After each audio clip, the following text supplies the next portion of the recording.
윤석열 대통령 파면이 바로 이재명 당선을 의미하는 이런 등식이 하나 성립이 되었습니다. 이제는 위기감이 절박감으로 이렇게 올라가면서 더 격렬하게 저항할 가능성이 있습니다.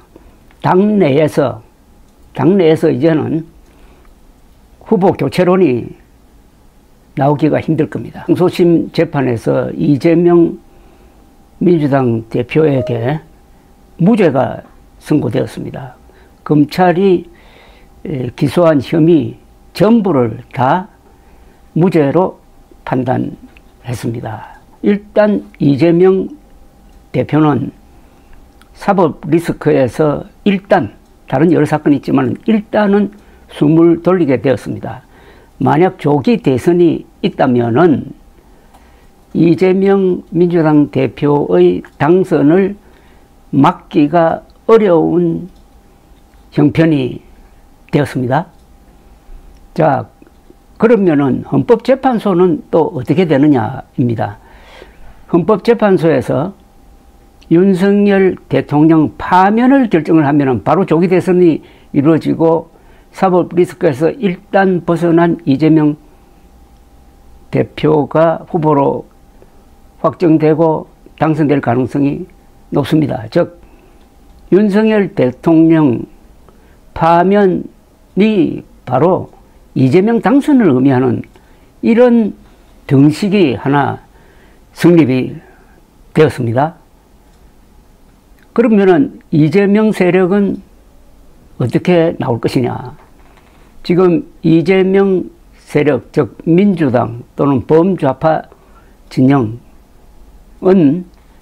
왜 헌법재판소가 명백한 윤석열 대통령의 헌법 위반 행위에 대해서 신속하게 결정을 하지 않느냐고 하면서 막 압박을 걸고 있습니다. 이 힘이 더 세질 가능성이 있습니다.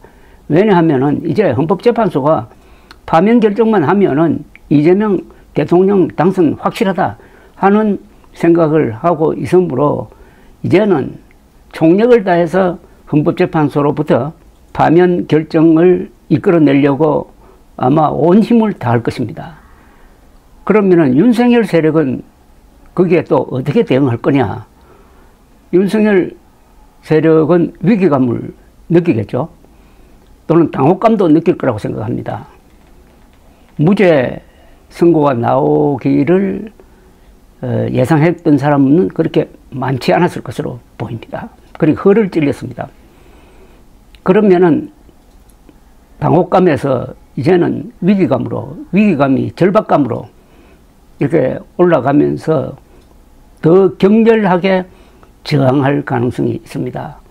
이 양대 세력의 대결은 오는 주말 아마 어느 쪽이 더 많은 인원수를 동원하느냐 하는 경쟁으로 나타날 것이라고 봅니다. 지금 이재명 세력은 이렇게 주장을 하고 있습니다. 그동안에 윤석열의 정치검찰이 얼마나 집요하게 무리한 수사를 했느냐. 이제 그 사실이 확인됐다. 막 이렇게 나올 겁니다. 여기에 대해서 윤석열 지지층은 무죄 선고를 한 재판부를 아마 비판 또는 비난하게 될 것입니다. 그런데 어느 쪽이 중도층을 더 설득시키느냐의 문제입니다. 어느 쪽의 논리가 중도층에 더 먹힐 것이냐의 문제입니다. 즉 정치검찰에 의한 탄압이었다라는 민주당 측의 주장, 그게 아니고 2심 재판부가 정치적 판단을 했다라는 주장, 어느 쪽이 먹힐 것이냐, 이게 또 하나의 관건입니다. 그리고 이재명 대표가 편하게 된 점이 하나 있습니다. 당내에서 이제는 후보 교체론이 나오기가 힘들 겁니다. 여러 상황을 이렇게 종합을 해보면은 전체적으로는 이재명 후보가 유리해진 점이 있다. 그리고 전체적으로 보면은 헌법재판소에 대한 압박이 더 강해질 것이다. 양쪽으로부터. 이재명 쪽, 윤석열 쪽으로부터. 그러면 헌법재판소가 어떤 결정을 내릴 것이냐 하는 것이 결국은 이 정치 상황의 거기가 바로 결정적 장면이 되는 겁니다. 헌법재판소의 결정이 계속 미뤄질 것이냐, 이제는 해야 된다, 내려야 된다는 판단을 할 것이냐, 그 힘의 균형이 어느 쪽으로, 어디에서 무너져가지고 어느 쪽으로 확 쏠릴 거냐 하는 상황입니다. 물론 법리적으로 보면 윤석열 대통령 파면이 너무나 당연합니다. 그러나 그 밖의 요소, 국민 여론은 6대4로 윤석열 대통령 파면을 요구를 하고 있습니다. 그리고 최근에는 광장에서도 윤석열 파면 요구 세력의 세가 커지고 있습니다.